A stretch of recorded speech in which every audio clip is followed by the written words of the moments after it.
In Space Marine 2's campaign, Titus and his battle brothers explore the ruins of the planet of Demirium, where the Adeptus Mechanicus, the technological arm of the Imperium of Mankind, had set up a research laboratory. Chiron comments that the Adeptus Mechanicus may be committing heresy as they were researching relics presumed to have been created during the Dark Age of technology. His battle brother, Gadriel, remarks that the Adeptus Mechanicus would undoubtedly invoke the Treaty of Mars. Perhaps it was already here. How? A relic from the Dark Age of technology.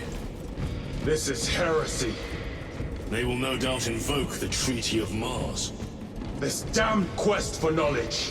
So what exactly is the Treaty of Mars, or the quest for knowledge that the Ultramarines are talking about here with such disdain? And why does it seem members of the Adeptus or Cult Mechanicus are afforded such a high degree of political or religious autonomy within the Imperium of Mankind that emphasizes the thriving of an iron-fisted collective over the well-being of any one entity or individual? In this video, we'll be delving into the lore and background of the Treaty of Mars for anyone interested in learning more about the Warhammer 40k universe. For more Warhammer lore videos like this, please subscribe to the channel. Over 15,000 years before the events of Space Marine 2, humanity had become an interstellar civilization, only to fall prey to a number of obstacles, including the appearance of more human psychers, that is, individuals with psychic abilities, many of whom with no control over said abilities and acted as mediums for catastrophe due to demonic possession and the warp's influence, anarchy, civil wars, famines, and the usage of highly destructive weapons created in the Dark Age of technology that had preceded the Age of Strife nearly caused the extinction of humankind. Constant warfare, diseases, mutations, and terrifying tragedies would kill billions upon billions of humans for 5,000 years up until the late 29th millennium.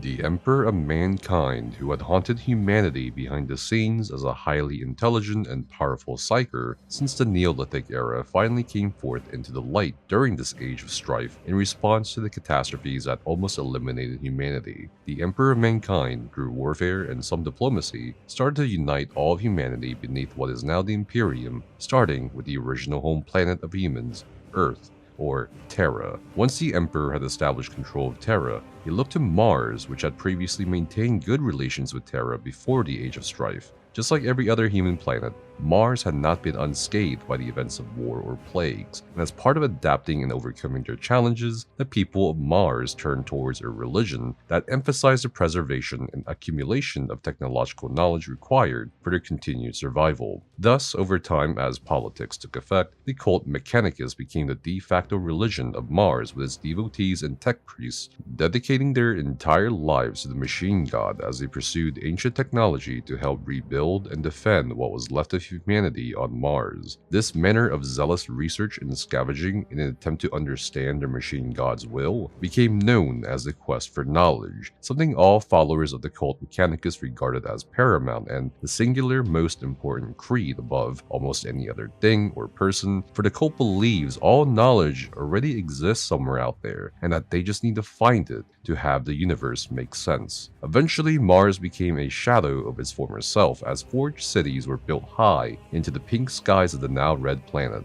Once efforts could be dedicated to extraplanetary missions such as to Terra or other parts of space, the theocracy of Mars sent out scouts and expeditionary parties to look for more ancient technology. While Terra was unable to be colonized due to the warring factions, before the Emperor had taken control, the Martian Mechanicum explorators had colonized other planets and built other forged cities, resulting in the formation of several forged worlds where industry and technology became religion. The Emperor knew of the Martian Empire's existence before he had conquered Earth, and what's debatable if he believed it was either too costly to wage war against Mars or if it was part of his plan that he had somehow foreseen ages ago. He traveled to Mars in the 30th millennium in an ancient Terran void ship. When he made first contact with the people of Mars at the summit of Olympus Mons, the tallest mountain in the solar system, he emitted his psychic powers to gild his appearance. The Emperor also demonstrated his knowledge of ancient technology by turning on an old night. His magnificence apparently befuddled the tech priests of the Mechanicum, as their experience with such mutant psychers had only ended in bloodshed for them. Many tech priests believed that the Emperor was the physical incarnation of their machine god, prophesied to arrive as the ApoAlaia. Others debated this as the Emperor eventually gained an audience with the theocratic government of Mars. During his time with the theocracy, the Emperor regaled them with stories of the age of technology when Earth and Mars had worked together, and that he intended to create a new golden age for all of humanity among the stars with his Imperium. The Emperor invited the Martians to join him, giving them an opportunity to not go to a costly war against the Emperor and his forces from Earth. To sweeten the deal, the Emperor proposed granting political and religious autonomy to the Martians and their forged worlds, for the imperial truth of atheism, logic, and science was incompatible with the cult Mechanicus. In addition, the Emperor promised access to easier interstellar travel via navigators and astropaths so that the Martians could pursue their sacred quest for knowledge without travel being too much of an obstacle. In return, the Emperor would gain access to the forged worlds and the manufacturing of weapons, void ships, and other machines that would aid his efforts to unite humanity under his rule. In the end, Mars agreed to the Emperor's